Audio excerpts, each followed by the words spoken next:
Hi, everyone. Thanks for joining me on my Profit with a Plan podcast. This is where you can get some great ideas to create your most profitable self and small business. Just so you know, financial planning isn't only for those that have a lot of money or run big companies. A workable financial plan is for us everyday small business owners and professionals that want to keep more of our hard-earned money and make great financial decisions. So join me, Marcia Reiner, your certified financial planner and financial business strategist, each Tuesday for some smart ideas that can add more profits to your bottom line. I'm passionate about working with successful business owners who are working their ass off every day, investing everything they have into their business, only to feel that although they're making good money, they don't have a lot to show for it. I help them build wealth without sabotaging their business. They bring home more money because we create multiple streams of income and shift their spending to increase their profits. They have confidence that they can grow a sustainable business that they could sell for more money. If this sounds familiar, or you know of anyone who may be curious, share my podcast. Or better yet, let's chat. You can book a brief call with me to see what we can do together to create greater profits in your business. Get on my scheduler, calendly.com/Marcia-16. So let's get on with today's podcast. We're already in episode 12, and it's focus on what you can control. Why do we focus on things that we can't control? Right? The stock market is something we can't control. The driver that's on their cell phone texting and swerving in lanes and going 20 miles below the speed limit, we can't control them either. We can't control our spouse very often. There's so many things we can't control, but you know what takes all of our time is that we're focusing on that. We're worried about where the market's going. That damn guy in front of me won't get out of my way and get off his phone. I mean, there's so many things that we focus on that we really have absolutely no control over. So why do we focus on those things? Well, control is safety and peace of mind. And what that means is that when we're in control, we feel comfortable. We feel like things are moving in our way at our speed, and it makes me feel safe. And so one of my mentors talks about stepping out of your safety zone and your controlled zone. But this is different. We can do that and still have some control over it, but we stay inside of that safety zone, that controlled zone, because it's safe. And if I stay in this little area, nothing will hurt me. And that leads to having peace of mind. I know that this is going to happen and that's going to happen. So we focus on things that, or if we did focus more on those things that we could control, we might feel a little safer. The things that we also focus on that we can't control, or better yet, we can control, is the things that bring us power, right? When you control something, when you're driving your car, when you're working on your machinery at work, or you've landed a client because you've controlled the situation, it brings you power. And we should really focus on those things that we can control and not so much on the things that we can't control. Power's a wonderful trip, right? We all love it. Look at our leadership. They control the business. The other leadership tries to control our country. We're not talking politics here. But we try and have that control because it gives us power, makes us feel strong, and it's a good thing to have. But when we can't control it, we feel out of sorts. We feel haggard. We're running in different directions. And having no control often leads to fear. And when we're fearful, we often make poor decisions. So we want you to make sure that you focus on the things that you can control so you don't make those poor decisions and stop focusing on the things you can't control. So after all, why worry about things you can't control because you can't control it? And if we do if we take care of the things that we can control, then we'll be in a better situation and be able to anticipate it. So really, why should we focus on the things that can be controlled? It is a total mind shift after all. We're trying to think on things maybe positively, and positive thinking and controlling the things that we can control will produce less stress, right? Getting behind that idiot with the cell phone and swerving in lanes, it makes me stressful.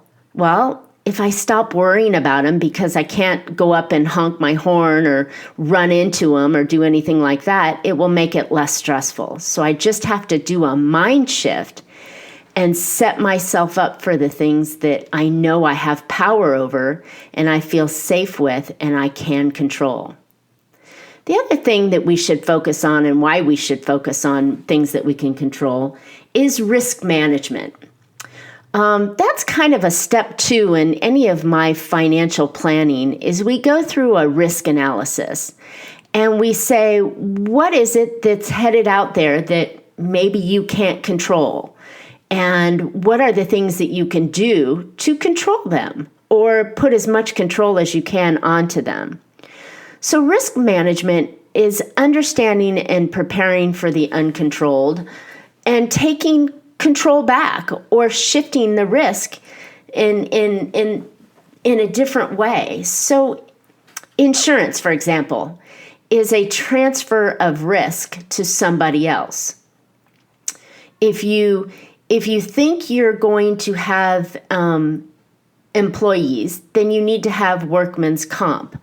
Workman's comp is a transfer of risk to an insurance company so that if your employee falls or gets hurt or has something crazy happens on the job where they can't work anymore and they file a claim, you're not paying that employee to work. The insurance company is going to pay it on your behalf. That's risk management. If you drive your car, since we're using the car analogy a lot today, you have to have insurance because if that guy in the car on the cell phone is swerving and swerves into you and dents your car, you necessarily don't have to pay for it. The insurance company does that.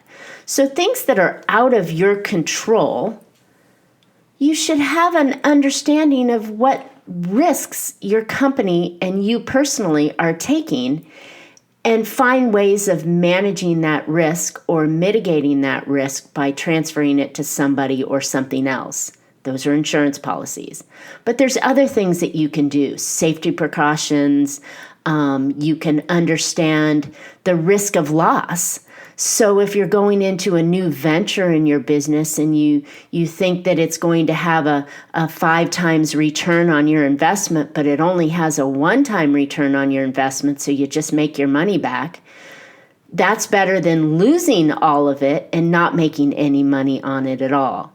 But understanding that risk will allow you to prepare for the things that you necessarily can't control. Focus on moving forward. I think that's something that we can control. Is if we're focusing on what happened and oh my gosh, and this happened and this was out of my control and I gonna wallow in my misery of it. If we can just learn and focus and move forward, we can control that, right? We've handled our mindset and we've shifted our stress and lowered our stress and are thinking more positively. We're managing our risk and understanding it, but we're also moving forward. We're not going to wallow in the misery and stay there. The thing we can also do is directing our controlled powers. You know, the power, right, of control. We can move that to increase our profits as well. So focusing on what can be controlled can turn our business in a positive way. So if you can even think of it's an old story I used to say when we were talking about investing, because the market goes up and down and up and down and up and down. If we're taking 2 steps forward and 1 step back, then 2 steps forward and 1 step back, we're still able to control the 2 steps forward and reduce our exposure to the 1 step back. Does that make any sense? It's controlling what we can and not dwelling on what we can't control. So here are some of the ways that we can control things that are in our lives and in our business. We can control ourselves, right? And the situations we react to. So in business, we have a situation and your sales force or even you spent a lot of money on marketing and it didn't return the investment you were hoping for. We can react positively to that situation and redesign our marketing or find out what it was that went wrong and change it and then move forward, right? But we can control, we don't have to blow up and we don't have to, go backwards and tear everything apart. We can just react and learn and move forward. We can also align ourselves with the people on our path. That's something we can control. Who do we have in our business? Who do we have in our life that can keep things in better control? I like to think that a mentor or a coach is a great person that can help foresee situations and help you control things. Friends, family, support people can also help us stay on path and stay in the right direction. And these are areas and things that we can control. We can't necessarily control who our family is, right? Because you're born into it. But you sure can pick the other people around you. And what's that old saying that you're as good as the 5 or 7 people that you surround yourself with the most amount of time? I know I butchered that, but you get the idea. So if you surround yourself with people that can control the situation, grow their business, they can do things the right way, you're risk managing yourself by having experts around you to help guide you down your path. They may have seen something that they could say to you, hey, Marcia, don't go down that path because you're going to hit a swamp or you're going to dig yourself into a hole or it's not going to work, but try going right instead of left. These are things that we can align ourselves with or people that we can align ourselves with that can help us grow our business in a right way. So that's another thing you can control, who you align yourself with. We can also control how we present ourselves to the world. And this would be branding and marketing. So your brand and how you present yourself and how you build your business based on branding and marketing is 100% in your control. How you say things, how you look, who you target your clients, how you go after them, how you bring the client in, how you maintain the relationship with the client.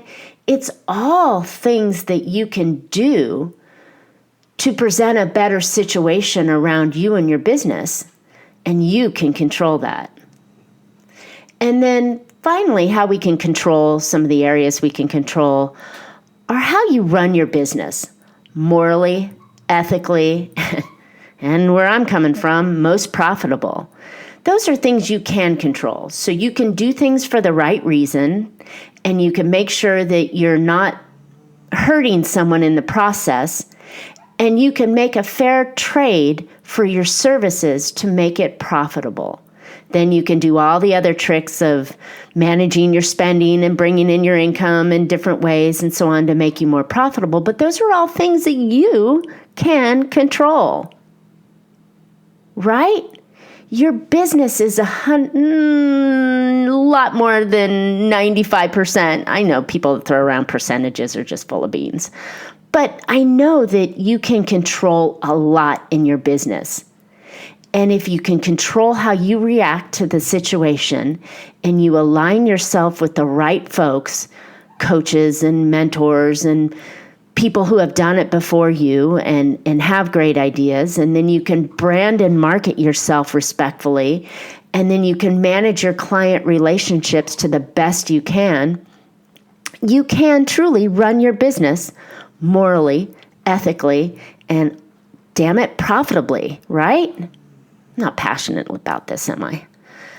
So how do you keep control in the tough areas of your business? Because we're all going to bump into these things one time or another. So how do you keep control over those times? Obviously, well, maybe not obviously, but you got to keep your cool. Bad things are going to happen. Rough things are going to happen. You're going to hit speed bumps in the road. You're going to find that things didn't work out the way you thought they were. Someone may try to do you wrong, or something just may not have worked the way you thought it did. But you got to keep your cool. You got to keep your professionalism up and handle things in the way that would help you keep your brand and keep your path and keep the stress low, and maybe turn that nasty lemon, well, I like lemons, into lemonade, right? Instead of turning it into a sour thing that went wrong. The other way you can control yourself is by having a plan for situations that may go sideways. Could be a backup plan. It could be diversification in your investments when the market goes down. It could be diversification in your streams of income, right? You're not waiting on one single product or service to provide your entire business. Maybe you're diversifying into different investments in your business, like you own the building, so you don't have to, you're building equity on that and you don't have to pay as much rent. I mean, there's many ways that you can diversify. And then planning for that situation that may go sideways, we've already spoken about, which is risk management. Understanding the risks you're facing and knowing what to do with them and what happens. That's a plan. It's saying, well, if it goes right, how do you adjust it to make it go back left again? It's kind of, a sailboat kind of analogy that, you're always tacking into the wind and you're always realigning your position. Remember, it's never, ever a straight road. There's always curves and bumps and potholes in it. But if you can manage your risk and you can have a plan and you diversify, I think you can keep the things that you can control in a much higher percentage than the things you can't control. Another way to handle the tough areas in our business is to focus on the lessons we've learned and improve on it, right? People before us made mistakes, had things go wrong. Failure isn't, what's that line? Failure isn't that you failed. It's just that you haven't gotten it right to win yet. I know I butchered that one. I'm horrible with analogies and stories and quotes that people use unless I have it right in front of me, but they come to me as they come to me. But failure really is just another way to strengthen you for your win that you're going to get. Learn from your lessons. What went wrong and how can you improve it? And then that will help you keep control over the tough areas of your business. And then finally, accept the risk that you're taking. You're a business owner. My goodness, someone isn't paying your salary. You're working your ass off to bring your own salary in, right? Your own wealth. So accept the risk and the potential loss in exchange for the possible upside, right? Because if you were in a job and getting a salary, your only risk is that their company went down or you got fired. Otherwise, you know that as long as you're chugging along, you're going to get a consistent, reliable, controllable paycheck. But we're not. We're self-employed business owners. And we took the risk of being a business owner because we saw the upside potential. So now understand that, mitigate the risks that you're taking, reduce the exposure to the losses or setbacks you have in the best way possible by listening to mentors and coaches and following those that have already done it in the past. and then accept it, grab it by the horns, and run with it. You got here for a reason, so keep going. Mitigate those risks. So I hope you found some interesting things to talk with today's podcast.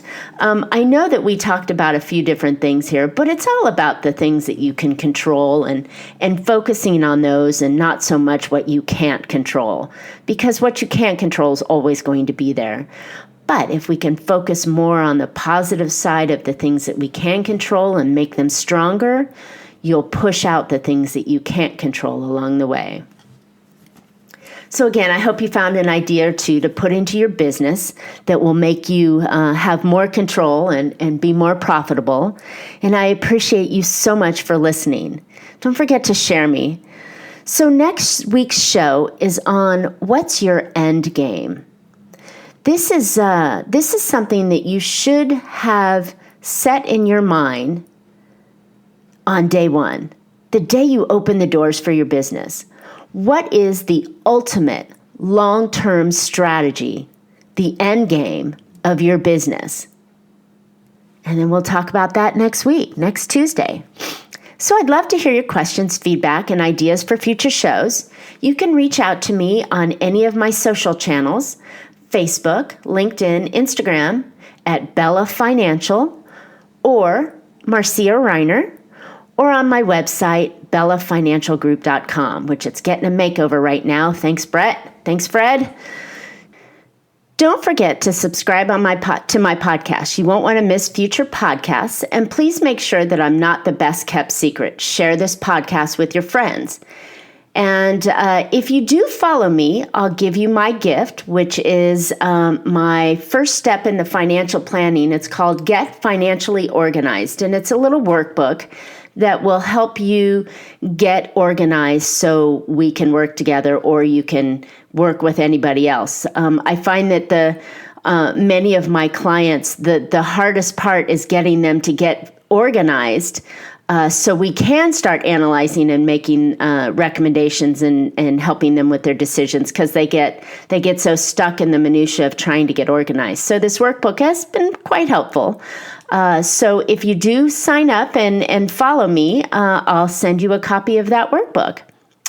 So you can catch my Profit with a Plan podcast on your favorite pod players: Podbean, iTunes, iHeart, Google Play, and Stitches. Looking forward to more great profitable information on next week's show.